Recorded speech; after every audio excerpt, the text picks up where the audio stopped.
말씀은 요한계시록 17장입니다.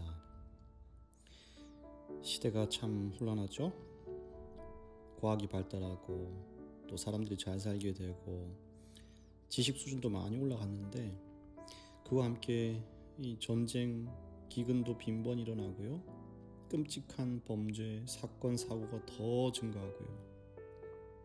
사람들은 더욱 하나님을 멀리하고 사람과 사람과의 관계도 점점 멀어지는, 정말 자기 소견대로 살아가는 마지막 때를 우리는 살아가고 있는 것 같습니다. 얼마 전 미국에서 Enhanced Games라고 일명 약물 올림픽이라고 하는 대회가 열렸습니다. 올림픽이나 월드컵은 선수들의 약물 규정이 굉장히 엄격하잖아요. 순수 운동 능력만으로 겨루게끔 되어 있는데 이 약물 올림픽은요, 어떤 약물이든지 모두 허용하는 거예요. 오히려 권장하고 있습니다. 스테로이드제, 호르몬제, 심지어 환각제, 성장 촉진제, 이런 금지된 모든 약물을 다 먹고 이제 출전시키는 거예요. 근데 이 대회에 실리콘밸리의 수많은 부자들이 이제 투자를 했는데, 왜냐하면 혹시 이런 약물 투여를 통해서 인류의 수명이 연장된다거나 신체가 강화되는 그런 어떤 실험실이 될 수도 있는 대회가 바로 이 약물 올림픽이었기 때문이었습니다. 결과는 어땠을까요? 놀랍게도 약물을 먹으면 일단 일반 올림픽보다 성적이 잘 나올 줄 알았는데 수영 빼고는 세계 신기록이 한 종목도 안 나온 것입니다. 더 심각한 문제는 이 약물 올림픽을 주도적으로 개최한 인물이 피터 틸이라는 사람인데요. 페이팔 창업자입니다. 이 사람은 트럼프 대통령의 강력한 측근인데, 근데 그가 최근에 자신이 이제 동성애자라고 커밍아웃 했습니다. 이런 위험한 사상과 생각을 가진 자가 미국의 유력한 회사의 이런 대표가 되어 있고 또 유력한 정치적 자리에 서 있는 것입니다. 요한이 본 음녀의 환상이 어쩌면 이런 모습이 아니었을까. 겉모습은 무척 화려합니다. 그리고 기독교란 이름으로 선한 이미지를 가져갑니다. 사람들이 그 모습을 보고 눈이 돌아가는 것입니다. 이 음녀가요, 왕들과 결탁하고 세상을 지배하며 많은 사람들의 영혼을 완전히 쏙 빼놓고 도파민 터지게 하는 것입니다. 그들이 세상을 움직이는 것처럼, 그리고 정의와 평화의 이름으로 이 세상을 다스리는 것처럼 보여요. 그래서 마치 이 세상은요, 하나님이 아니라 인간 중심으로 하나님 없이도 화려하고 번영하고 잘 사는 것처럼 그렇게 보여지는 것입니다. 요한이 이 환상을 보면서 참 낙심이 되는 것이죠. 어떻게 저 음녀의 모습을 한 이러한 세상이 어떻게 이렇게 화려한지, 부가 넘치고 힘이 있고 온 세상을 호령하는 저 강력한 기세 속에서 하나님 믿는 자들이 어떻게 바로 살아남을 수 있을까? 시편 이런 말씀이 있습니다. 어찌하여 악인의 형통함을 보며 내가 실족할 뻔하였는가? 우리 주변에 이런 악인의 형통을 찾는 일이 어렵지 않죠.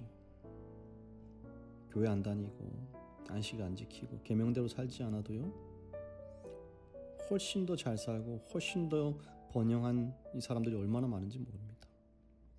그들이 좋은 일도 많이 하죠. 기부도 많이 하고.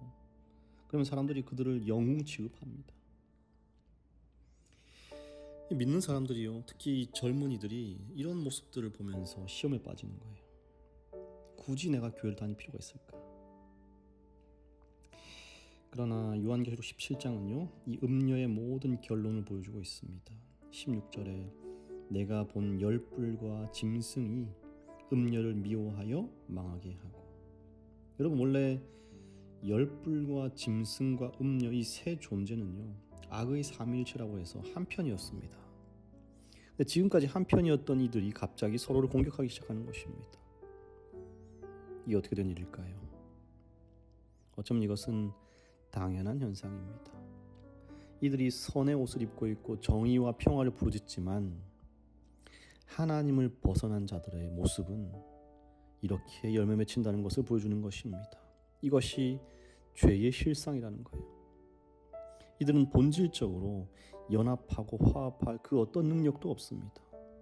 왜냐하면 죄의 본 모습은요, 나이거든요. 이기심입니다. 자기가 최고야 됩니다. 그걸 위해서 서로를 이용할 뿐입니다. 이들은 절대로 삼위일체가 될 수 없습니다. 여러분, 현재 미국을 중심으로 일어나고 있는 여러 연합들이 있습니다. 정의와 평화의 사도처럼 세상의 질서를 이렇게 붙잡고자 하는 이 강력하고 번영한 연합 중에 가장 강력한 연합은 바로 기독교 연합입니다. 트럼프 대통령이 얼마나 신앙심이 좋은지 전쟁을 할 때마다 그것을 종교와 연합시키는, 신앙과 연합시키는 것입니다. 근데 여러분, 이것은요, 사실 자국의 이익에 어떻게 반하게 된다면 언제든지 깨질 수 있는 연합입니다. 이기적인 모습, 이기심의 어떤 위해가 되거나 자기를 높이는 것에 있어서 조금만 자기가 낮아져야 되는 상황이 생긴다면 언제든지 깨질 수 있는 조합인 것입니다. 우리나라도 마찬가지죠.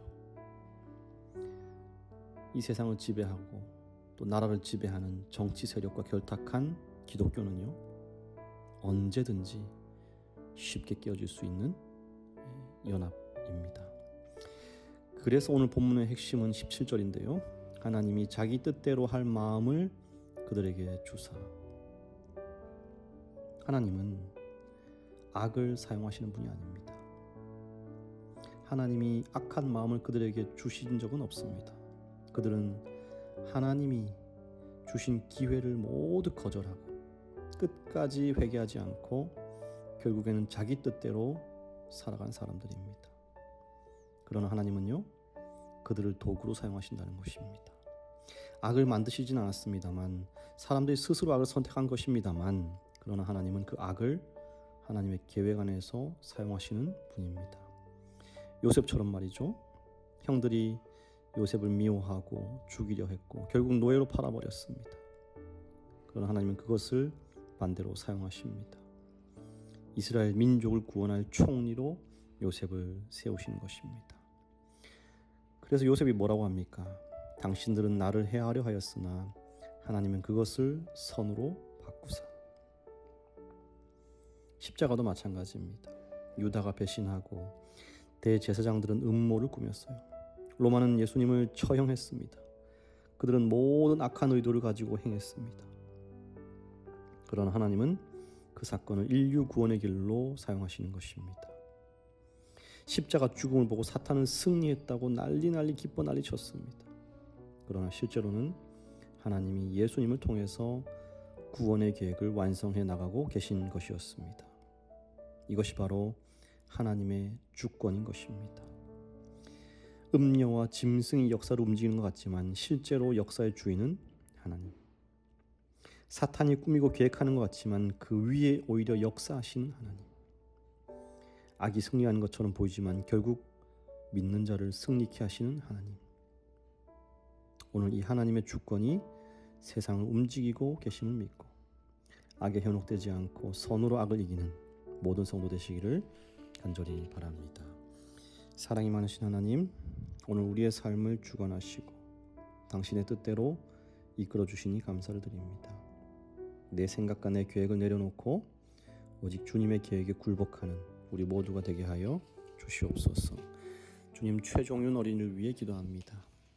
종윤이의 학창 시절을 지켜주시고 교회 생활의 믿음을 더해 주시고 가정에서도 부모님을 공경하고 하나님을 공경하는 주님의 착한 어린이가 되도록 함께해 주시옵소서. 늘 건강하고 성경을 가까이 하고 하나님과 이웃을 사랑하는 어린이가 되도록 함께해 주시옵소서. 예수님의 이름으로 기도합니다.